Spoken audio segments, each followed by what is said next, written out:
মন চাইলো মায়ের হাতের ইঁচড় চিংড়ি খাবো, তাও আবার অনুষ্ঠান বাড়ির মতন। মাকে এই কথাটা বলতে মা বললো যাও গাছ থেকে একটা ইঁচড় কেটে নিয়ে এসো। আমি আর দেরি না করে নাচতে নাচতে ইঁচড়টা কেটে নিয়ে আসলাম। এরপরে বটি নিয়ে বসে গেছি, আচ্ছা করে হাতে আর বটিতে তেল মাখিয়ে ইঁচড়টা কেটে নিলাম। ইঁচড়ের তো নানা রকম পদ রান্না যায়, কিন্তু কোপ্তা কারি বলো আর যাই বলো, অনুষ্ঠান বাড়ির মতন এমন ইঁচড় চিংড়ি খেতে বেশ ভালো লাগে।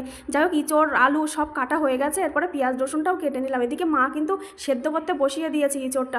ইঁচড় আর আলু একসঙ্গে গরম জলে সেদ্ধ করছে, আর আমি এদিকে মশলাগুলো তৈরি করে নিচ্ছি। প্রথমেই রসুনটা বেটে নিয়েছি, এরপরে জিরে, গোলমরিচ, ধনে, আদা সব একসঙ্গে বেটে নিলাম। এরপরে কয়েকটা পাকা লঙ্কা, শুকনো লঙ্কা বেটে নিলাম। এদিকে ইঁচড়টা সেদ্ধ হয়ে গেছে, মা নামিয়ে দিয়েছে। কড়াইতে তেল গরম করে লবণ হলুদ মাখানো চিংড়ি মাছগুলো ভেজে তুলে নিল। এরপরে তেলের মধ্যে ফোড়নে দিয়ে দিল জিরে, শুকনো লঙ্কা, তেজপাতা। ফোড়নটা ভাজা হয়ে গেছে, এরপরে দিয়ে দিল পেঁয়াজ কুচি, রসুন বাটা, তারপরে একে একে সব মশলাগুলো, বাটা মশলাগুলো দিয়ে দিল।